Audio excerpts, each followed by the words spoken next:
one way to think of the Korean economic miracle is it's the best example we have about how the market system worked in a country that previously was quite poor, and in one lifetime, people achieved standards of living comparable to the high-income countries. There are other examples, but maybe Korea is the best example of a moderately large country that achieved that. Only 50 years ago, Korean economy was no different from some of the poorest countries in Africa. What was going on with the Korean economy for the past 50 years? It's time to look back over the history of Korea's economic rise. 1945년 8월 15일 36년간의 일제 쇠사슬이 끊어지고 초대 대통령 이승만 박사가 세계 만방의 대한민국 정부 수립을 선포했던 것입니다.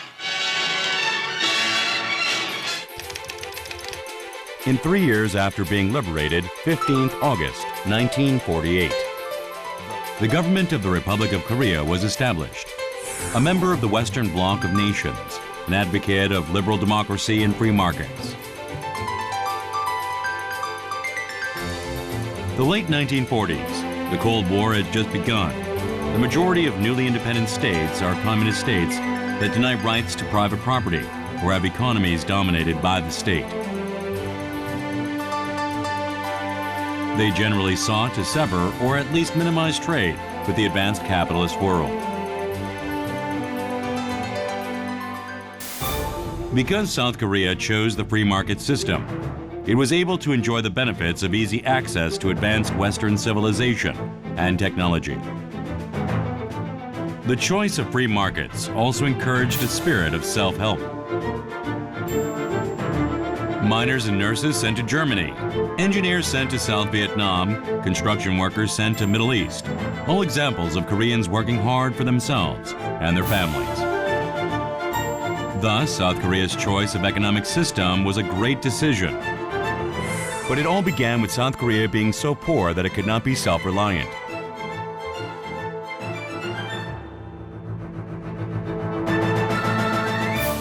그 당시에는 참 먹을 게 없어갖고 산에 가서 칡뿌리를 캐다 먹든가 또는 막 도단한 새싹을 뜯어 먹든가 그야말로 빈곤에서 허덕였죠.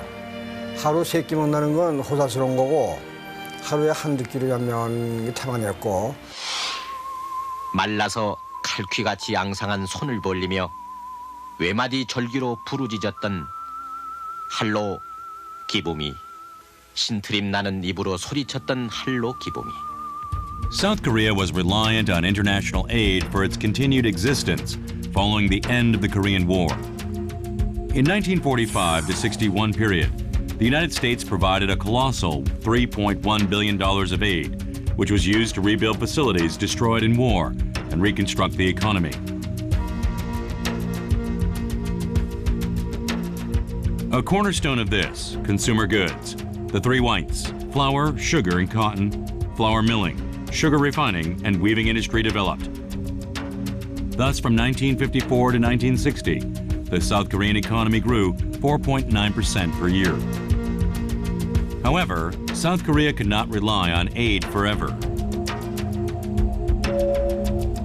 Because the United States intended to cut aid, South Korea had to create the basis for economic self-sufficiency.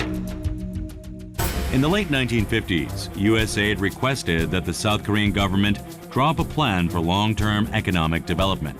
In response, the Seungman-Rhee government's ministers of Reconstruction, Kim Hyun-chul, and Song Yin-sam, head of the Economic Planning Agency, Cha Gyun-hwae, head planner Lee Gi-hong, head of the Budget Office in the Ministry of Finance, Lee Han-bin, and other young technocrats began laying plans for economic self-sufficiency. In April 1958, an Industrial Development Committee is set up under the Ministry of Reconstruction, composed of specialists. It creates the first systematic economic plan, the 3-year Economic Development Plan. The plan targeted 5.2% economic growth a year and concentrated on the development of secondary industries such as manufacturing, construction, and mining.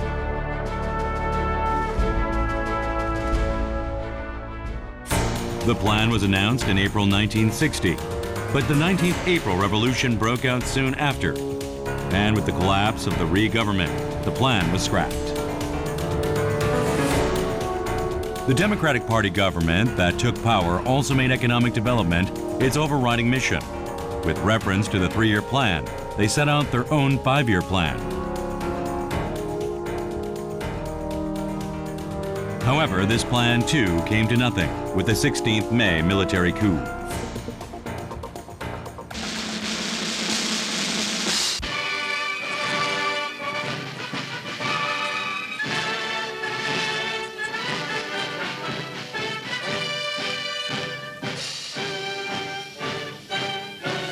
우리의 적은 빈곤과 부정부패와 공산주의입니다.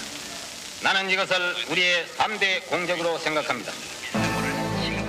In the early hours of the morning of 16th May 1961, a group of soldiers led by Park Chung-hee staged a coup and seized power. Under the auspices of the Military Revolutionary Committee, they declared a revolutionary platform of policies.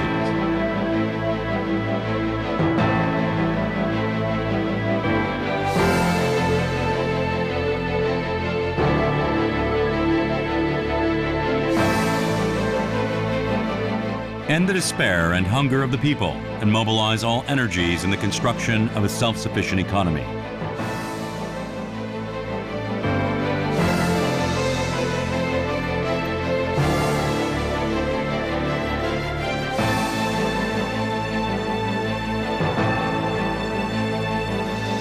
Following the coup, the new government advocated guided capitalism, enlightened capitalism. The intervention and control of the state was quite visible, but private companies remained a central component of the economy. The military government requested that the heads of large corporations actively participate in economic reconstruction. Those suspected of having made illicit gains in the former regime formed the Committee for Economic Reconstruction. This was precursor to the Federation of Korea Industries. The military government entrusted the construction of state industrial facilities, such as steel mills and fertilizer factories, to these heads of industry. The government also created the Economic Planning Board, which was responsible for planning, budgets, and even the induction of foreign capital. In October 1961, the military government, on the pretext of retrieving ill-gotten gains, nationalized the banks, thus taking control of financial markets. At the same time, the military government rushed to establish an economic plan.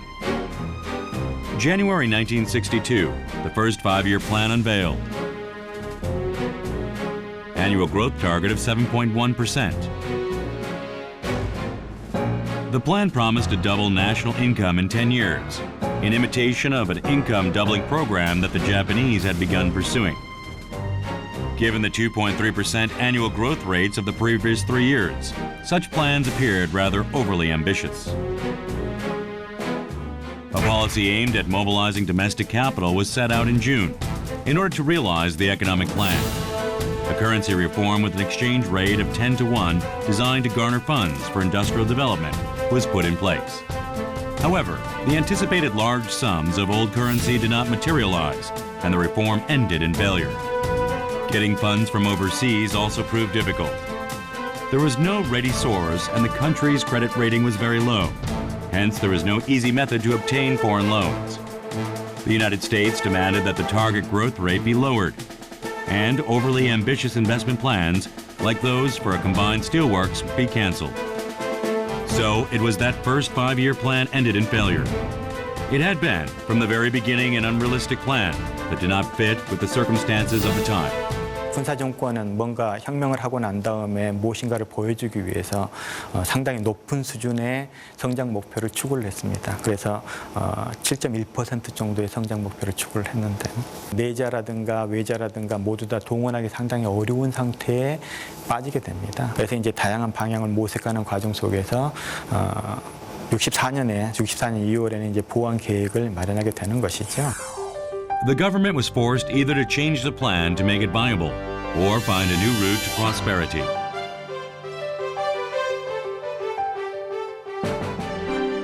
The government changed track, reducing targets, and released a revised first five-year plan in February 1964. The growth target was reduced from 7% to 5%, and the scale of the industries to be built was reduced. 3 months later, in May 1964, the government substantially devalued the yuan. $1 had bought 130 won. Now it was worth 255 won. Thus, the yuan lost half its value. The government had merely given in to U.S. demands to liberalize Korean markets. This was not yet part of the export-led industrialization strategy. But a new way had been found. From 1962, exports of industrial goods began to rise. The main exports were tinned iron, plywood, and textiles. The business circles had, before the government, found a way to increase exports. In February 1963, the Korean Chamber of Commerce and Industry sent a bonded processing export survey team to Japan. This was followed by another team sent to Hong Kong in June 1963. In March, the Korean Businessmen's Association created the Committee for the Promotion of Export Industry, which dispatched a bonded processing export survey team to Japan. They looked for new industrial export opportunities, while also requesting that Japanese Koreans invest in Korean industry upon their return. The team requested that the government create an export industrial park in the suburbs of Seoul as a site for Japanese Korean investment. Heads of industry like Jun Taek-bo urged the government to put in place export-friendly policies. The government was also interested by increases in exports. Even as early as January 1964, Park Chung-hee, in his annual address, mentioned the rise in industrial exports as a noteworthy development. May 1964, a new economy team is formed under Prime Minister Jung Il-kwon, driving force behind sudden rush to normalize relations with Japan. Jung Gi-young, Deputy Prime Minister in charge of economy, was a leading figure. Jung's nickname was the Ringleader, a testament to his leadership skills and determination. His trips to Japan had confirmed to him the possibility of an export-led boom, and hence he advocated for export-led industrialization. 장부 정리하게 되면 단 한마디로 아주 보기 드문 노력형입니다. 그가 가지고 있는 추진력이라는 거는 대단한 평가를 받는 그 추진력인데 장부총리가 들어와 가지고는 부총리로서 경제개혁원이 할 수 있는 영역이 확 넓어졌어요. 국제적인 문제에서도 상당히 그 시야를 넓혔어요. 국제 문제를 확 터뜨려 놔서 국제협력을 일으키고 이런 활동을 하기 때문에 경제개혁원의 그 본연의 그 모습이 장기용 부총리가 와가지고 드러났다는 그런 평가를 받게 되는 거라고 생각합니다. 그 시절에 그 양반 이상 적절한 사람을 생각할 수가 없어요. 장기용 씨는요, 자기가 말하는 것처럼 좀 25시의 사나입니다. 왜냐면요, 남보다 한 시간을 더 쓰는 사람이에요. 그러니까 늘 잠을 안 자고 생각하는 사람입니다. 불도저씨로 가니까 그게 박 대통령과 사이 콤비가 맞은 거예요. 그런데 사실은 우리나라에요, 초창기에 경제발을 하는 것은 장기용 씨 플러스 박 대통령이죠. 박 대통령 혼자가 아닙니다. 장기용 씨라는 사람이 있었기 때문에 박 대통령이 저를 말하면 그 개발 철학을 가지게 되잖아. 이래 보이는 겁니다. In the same team, Park Chun-hun, Trade and Industry Minister, advocated a policy of exports first. Vice Minister Kim Jong-byum, with reference to the Japanese Reconstruction experience, stressed the importance of the processing trade. Finally, in 1964, exports passed the $100 million mark. The Park Chung-hee government designated 30th November as Export Day to commemorate this milestone. 지난 수년 내 정부와 민간이 잠을 깨고 노력한 결과 수출은 급속히 진장하게 되었습니다. January 1965, the President Park, in his annual address, sets three national priorities: increase production, exports, and construction. So it was that government then in its infancy, made increasing national exports its overriding priority. Exports first, national prosperity through export became priorities that the people soon came to know well. The government provided export finance at low interest rates, reduced taxes for raw materials used in goods for export, and awarded prizes and provided additional support to outstanding exporters. March 1965, construction begins at Guro on a new export industry complex. This marked the realization of the suggestion made by industrialists on the return from Japan 2 years previously. By 1973, a total of 3 sites with an area of 600,000 pyong were constructed and played host to a wide variety of companies whose products included textiles and electronics. By 1978, there were over 114,000 people working at the complex. From February 1965, the enlarged Conference for Export Promotion, under the President's direct oversight, met monthly. Park Chung-hee, from his first meeting until his death in 1979, attended nearly every meeting. So it was that in the latter half of 1964, the Park Chung-hee government adopted an industrialization strategy that prioritized exports. Private enterprises' initial move in this direction bore fruit, and with that, the government made exports the centerpiece of state economic policy. 90년대 초반에 민간 주도의 수출 공업화가 시작됐고 정부는 이걸 포착해서 일종의 굳히기 작전으로 이제 들어간 걸로 이렇게 파악을 하고 있습니다. 관이 했던 중요한 역할은 매우 합리적이고 체계적인 정책을 종합 계획을 세워서 그걸 잘 수행했다는 것이고 정부 특히 이 최고 정치 수뇌부는 뭐냐면 수출 공업화를 국시로 이제 삼아서 그런 분위기를 유지했다는 데 있어서 정부하고 그다음에 정치가들이 굉장히 중요한 역할을 했다고 생각합니다. This was a strategy without precedent in the industrialization of other underdeveloped countries. It was also far from clear at the time whether it would prove to be successful. Most people thought that Korea was sure to fail. Most people at that time were either pushing import substitution or who knows what, but no one at the time really praised Korea for its strategy. It was only after Korea's successful industrialization that economists began to talk about export-led industrialization and export-oriented industrialization. The rapid rise in South Korean exports of industrial goods was also the result of riding the waves of rapid global economic growth. From the 1945 end of the Second World War until the first oil shock of 1973, the global economy, with the Western world leading the way, grew at unprecedented speed. From 1950 to 1973, the global economy averaged 4.9% growth per year. It is far above the 1.6% average annual growth rate from 1820 to 1950.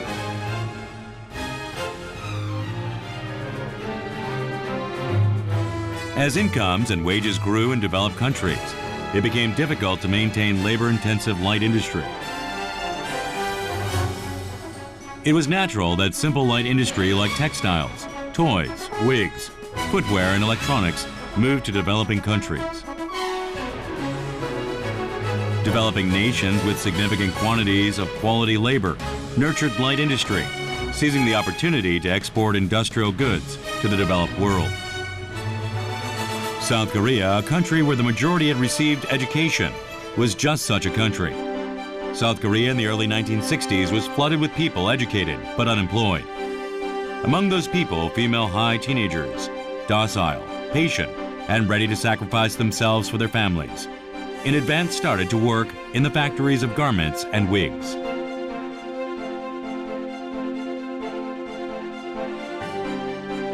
Amid such global currents, South Korea's decision to adopt a light industry export-led growth model turned out to be the right one.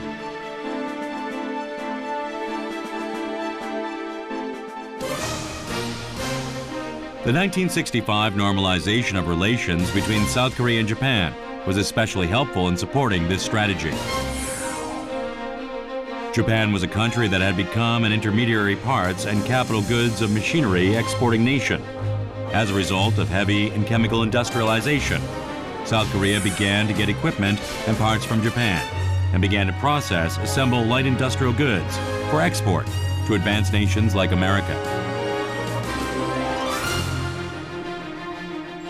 65년 국교 정상화는 뭐 크게 보면 많은 논란이 있지만 이렇게 선진국으로부터 특히 일본으로부터 자본재와 기술, 그다음에 금융자본을 수입해서 그거를 통해서 경제 성장과 수출의 기반을 다지고 그걸 통해서 다시 제3국으로 수출하는 이러한 국제 분업의 구조를 앞당겼다는 데 있어서 경제 발전사상 굉장히 중요한 의미를 갖고 있다고 생각합니다. Exports increased rapidly every year, totaling $40,900,000 in 1961.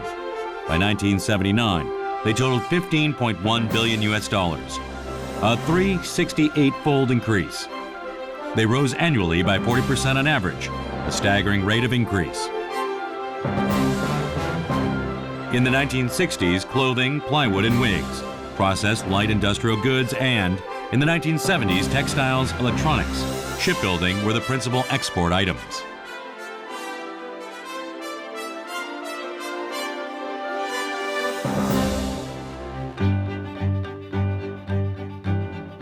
Clothing and fabric exports were a mere $57.6 million in 1965. But by 1970, they had risen to $330 million, a full 40% of all exports.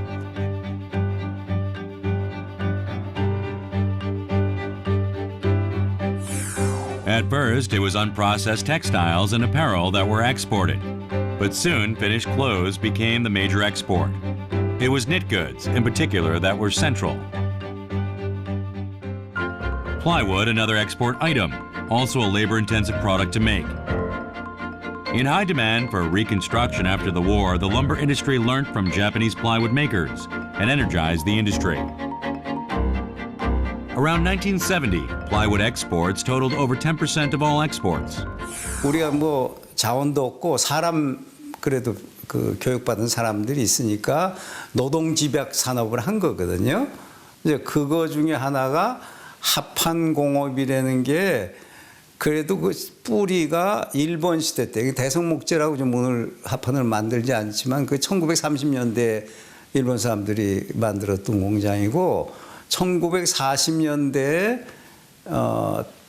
부산의 동명목재, 광명목재 아주 작은 규모지만 합판을 만들 그 기초가 있었어요. 또 빨리 그걸 흡수할 수 있는 그 인력들을 가지고 있습니다. 기술 인력도 그렇고 고급 인력들이 있고 하다 보니까 합판이 상당히 그 뭐랄까 급성장을 합니다. 머리카락 팔아요. 갈비 삽니다. 어머니들 머리카락 팔아요. 갈비 삽니다. 머리카락 네. Cutting off your hair bun and making enough to pay school fees and eat. The production of wigs utilized the abundant supply of dexterous female labor, as well as all the hair to be found domestically. It was exactly the right kind of industry for South Korea in the 1960s. It was Chae Jung-gyu, head of Seoul Trade, who was behind the rise of wigs as an export.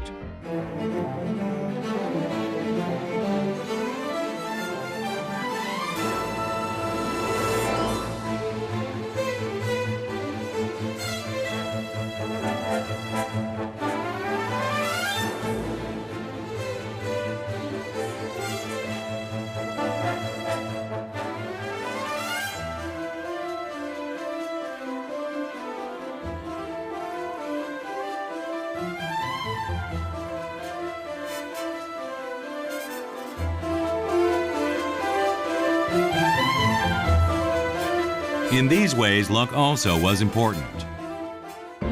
Seoul Trade of Gudo Complex had a factory employing 1,000 female workers. Seoul Trade also made toys and sweaters for export. In 1970, its exports were the second largest nationwide. Its president, Cho Jung-gyu, beating the heads of chaebol out was the person with the highest individual general income tax bill. In 1970, wigs represented 12% of exports, the third largest export item, and South Korea was second only to Hong Kong in the U.S. wig market.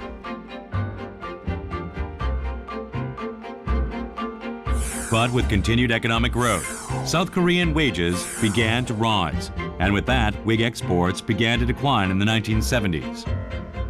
At the start, it was textiles, plywood, and wigs that were 1, 2, and 3 in the list of South Korean exports, not all that impressive. 내가 국장 할 때니까 64년 될 거야. 우리가 수출하는 것이 뭐 와이셔츠니 뭐니 그런 거니까 우리나라 물건들을 어디서 파느냐 그거 한번 가르쳐달라고 그래서 본인이 찾다 했는데 강기 그 시장이야. 우리나라에 수원 시장쯤이나 될 것 같고 그다음 창원 시장이나 그 정도 조그만 시장 동네 바깥에 있어 안다는 거죠. 그 1층, 2층짜리 집 형편없는 집도 이렇게 쭉 나란히 했는데 가게야. 가게인데 안에 보니까 전등도 아까서 시꺼매. 그 문 바깥에다가 요만한 책상을 놔놨어. 요 위에 쌓여있는 게 한국에서 수출한 와이셔츠더라 이게. 안에 못 들어가. 싸서 한 개씩 안 팔아. 한 타씩 팔아.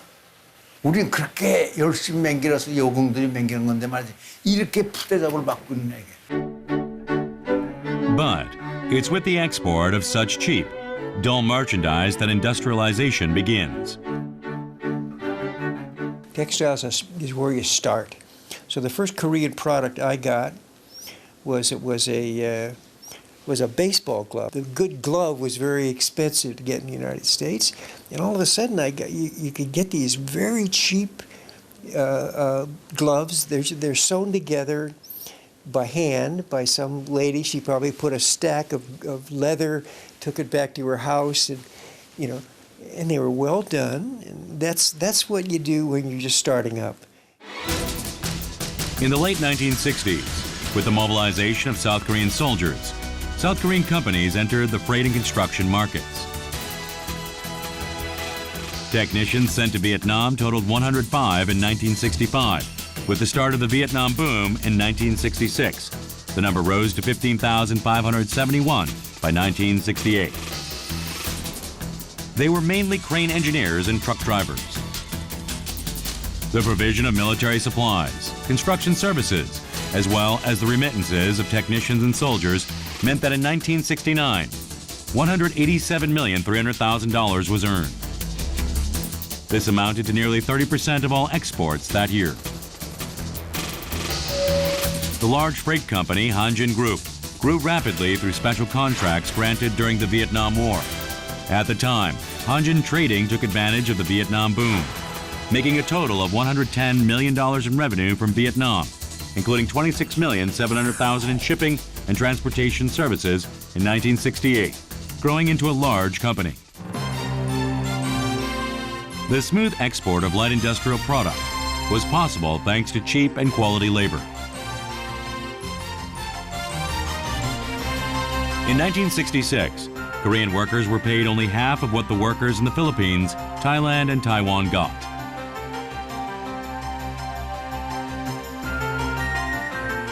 But they worked the longest hours.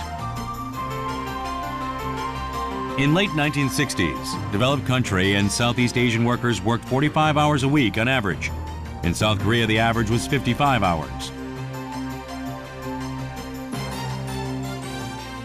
The poor labor conditions were epitomized in the Peace Market clothing factory at Chunghae Stream in Seoul. Garment cutters and female stitch workers employed in small-scale textile factories worked in places as narrow and dirty as chicken coops for over 12 hours a day.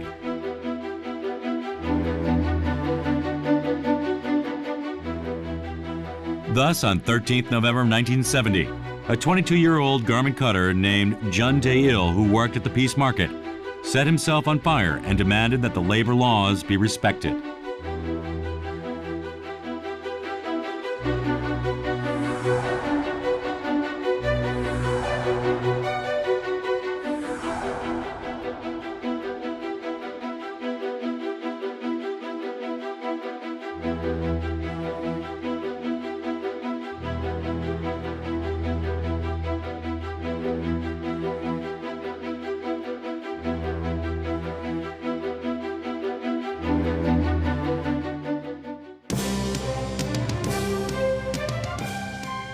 At this very time, though, real wages were rising for workers. In 1965 and 1966, real wages rose 5% a year, and from 1967 they rose 10% a year.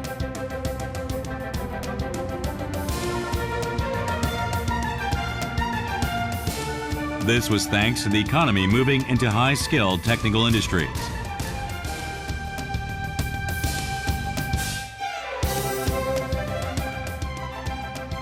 So it was that in the 1960s and 1970s, the work of garment cutters and textile workers from poor backgrounds became the first step on the ladder of escape from the poverty.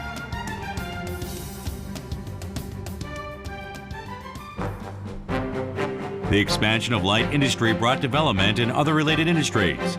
Chemical fiber industry was typical in this regard. Chemical fibers are synthetic fabrics invented in 1920s and 30s, like nylon, polyester, and acrylic.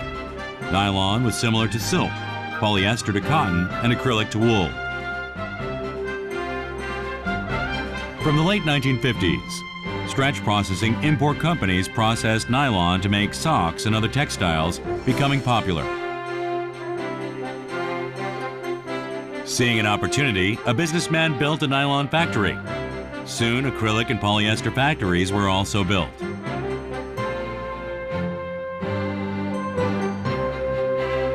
In 1957, two brothers, Ewon Man and Ewon Chun, formed the nylon processing company, Korean Nylon. With loans, they built a manufacturing plant of nylon yarn in Daegu in August 1963. This was the beginning of the chemical fiber industry in South Korea and marked the formation of the Kolin Group. After Kolin Group came Hanil Nylon. Dongyang Nylon began production of nylon. Following that, Hanil Synthetic Fiber, Dongyang Synthetic Fiber began acrylic production, while from 1969, Sungyang Synthetic Fiber began polyester production. These companies were given loan guarantees by banks and government for foreign loans and domestic capital, such as it was. They developed into large industrial chaebol.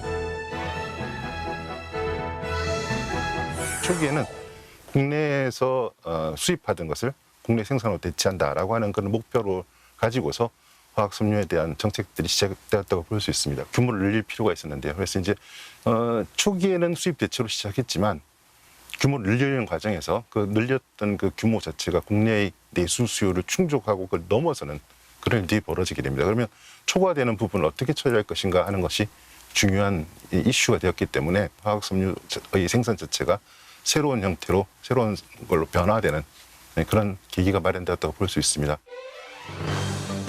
The success of Korean labor-intensive industries can be seen in the manual assembly of parts in electronic industry. To begin with, the Korean electronic industry assembled foreign-produced electronic parts. This can be seen in the LG Gold Star radio. Rockwi Chemicals president Gu In-hue, having been successful with plastics, chose the domestic production of radios as his next business project. Gu brought West German technicians over to train Korean technicians in radio assembly, people like Kim Hae-soo. In November 1959, the first Korean radio set, assembled from foreign electronic parts, such as Sanya Electric's valves, were released. After that, Gu In-hue began the assembly of telephone switchboards and black and white TVs. As private industry began to produce electronics domestically, the government began to give its active support. In line with the times, the government put in place a number of electronic industry support plans, including the Electronic Industry Promotion Act. U.S. and Japanese electron companies seeking to take advantage of cheap, quality Korean labor flooded in, setting up companies and creating joint ventures.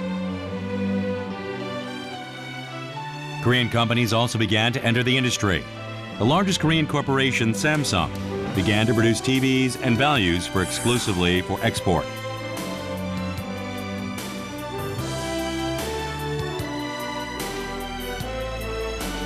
In the early 1970s, in order to aid the industry, the government constructed a large complex in Gumi, North Gyeongsang Province, and many companies moved in.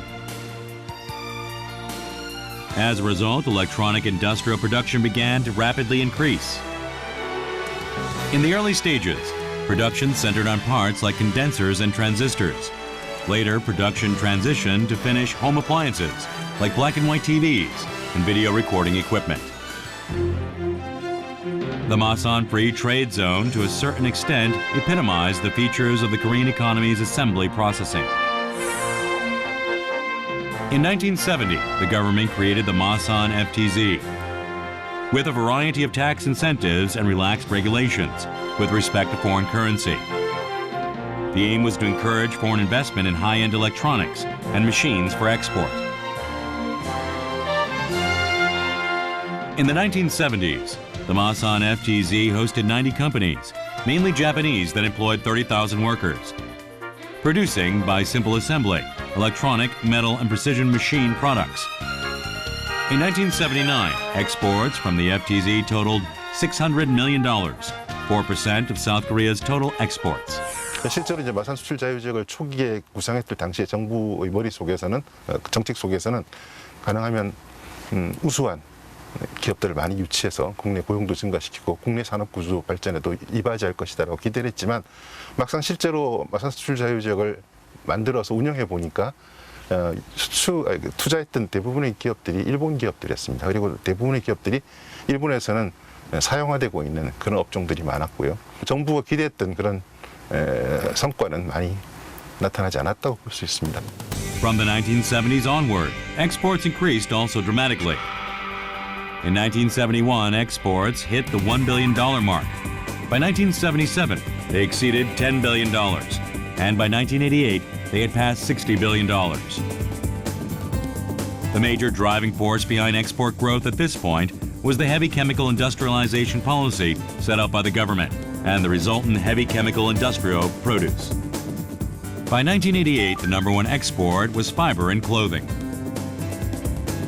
But from the 1970s, as heavy industrial exports increased, electronic products, steel products, and chips were the number 2 and number 3 exports. In the latter half of the 1980s, automobiles became the third largest export. In the 1990s, electronics became the number 1 export. Chemical engineering goods and other general equipment newly became the principal export. In a short time, South Korea has quickly progressed up the export value chain with higher value-added products. In 1972, Sanhwan Corporation wins a contract to construct a 164-kilometer motorway. This was the start of South Korea's entry into the Middle Eastern construction market.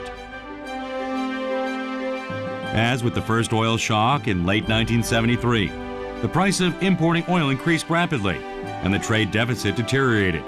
The government sought to alleviate the problem by entering the Middle Eastern construction market. The government offered active support, making the Korean banks guarantee the construction companies to the extent that Korean banks would compensate for owners' losses if construction companies went bankrupt. Following the example set by Samhwan, a number of companies entered the market winning contracts in road and port construction. Hyundai Construction, in particular, scored a big success by landing a contract to build Jubail Industrial Port in 1976. The construction of the Jubail Industrial Port cost $940 million, the largest construction project at that time with concrete wharf, seawall, and massive moorage facilities. This figure was equivalent to 25% of the Korean fiscal budget. As the total value of contracts won by Korean companies continued to rise, in 1982, South Korea was second only to the United States in the percentage of the total value construction contracts awarded. In the 1976 to 81 period, the value of construction contracts won totaled almost one-half of exports.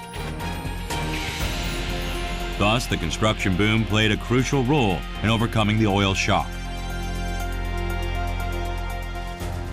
The hard work and sweat of Korean workers and businessmen in the hot, sandy winds of the Arabian desert became a powerful motive force in the rise of the Korean economy.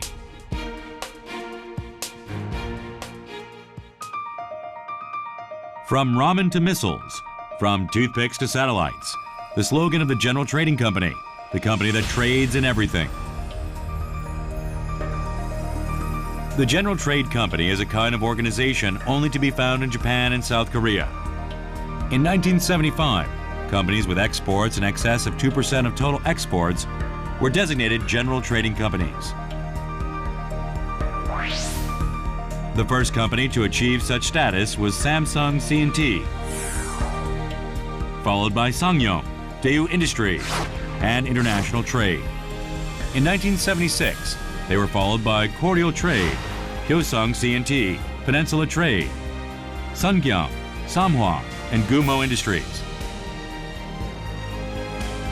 The General Trade Company began by simply exporting a small number of popular products, and until the late 1970s, it focused on textile exports.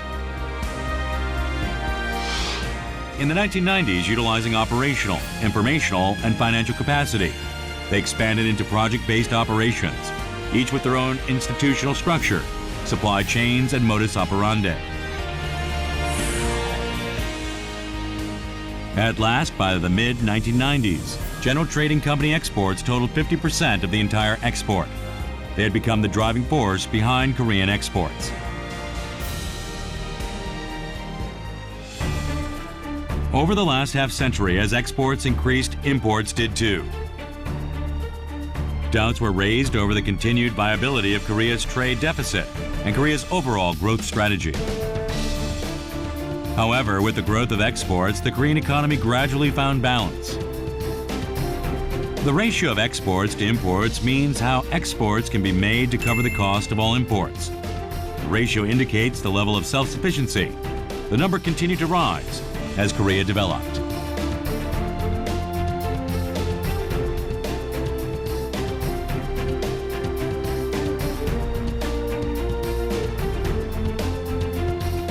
An important turning point in South Korea's move toward self-sufficiency was the latter half of the 1980s, during the economic boom accompanied by the three lows. In 1985, with the United States running a serious trade deficit, the U.S. Treasury Secretary and German and Japanese finance ministers agreed to the dollar to depreciate against the Japanese yen and West German mark and lower interest rates. After this agreement, the global economy enjoyed a period characterized by a low dollar and low interest rates, with the price of oil also being low. While the Japanese and West Germans were adversely impacted, the South Korean economy unexpectedly thrived. The stiff competition from Japanese products abated as Korean products gained competitiveness thanks to the three lows. In 1986 to 88 period, South Korea ran a large current account surplus and debts to foreign creditors declined. From the opening of the country in 1876, under the Joseon dynasty, for about 110 years, Korea had not been able to overcome a chronic trade deficit. However, from the late 1980s, the country became economically self-sufficient. 삼저공황은 우리나라만 겪은 게 아니거든요. 다른 국가도 다 좋은 환경에 있었는데 특히 아시아 국가들은 유독 한국만이 굉장한 그 반탄력을 보이거든요. 사실 이러한 그 반탄력의 중심은 바로 70년대 중화공업에서 형성됐던 게 사실이고, 또 사실은 어떻게 보면 아이러니하게도 구조조정이 제대로 안 됐기 때문에 기업들이 상당한 초과 설비를 갖췄기 때문에 이러한 강력한 수출 회복이 발생한 면이 있다고 이제 생각합니다. The Republic of Korea had nothing to offer but people. If it had had natural resources, there would have been no need to export plywood, textiles, and wigs. In the early stages, the country developed expertise in producing simple, processed goods. Later, it was able to make goods that required more skilled labor and sophisticated technology. From the early 1960s to the late 1980s, exports rose by 30 to 40% a year, and this led to rapid economic growth. Investment in export-related sectors increased rapidly, while increases in consumption resulting from income increases led to a rise in investment. In such a way, a virtuous cycle of rising exports investment and consumption resulted in the fastest economic growth rates in the world at the time. Exports turned Koreans into world citizens, a people who had lived in a closed and isolated country. Took center stage in the world trade thanks to the export-led industrialization. Koreans became global citizens who traded and worked with people from across the world, from both poor and rich countries. From this, Koreans learned how to operate businesses in line with global standards.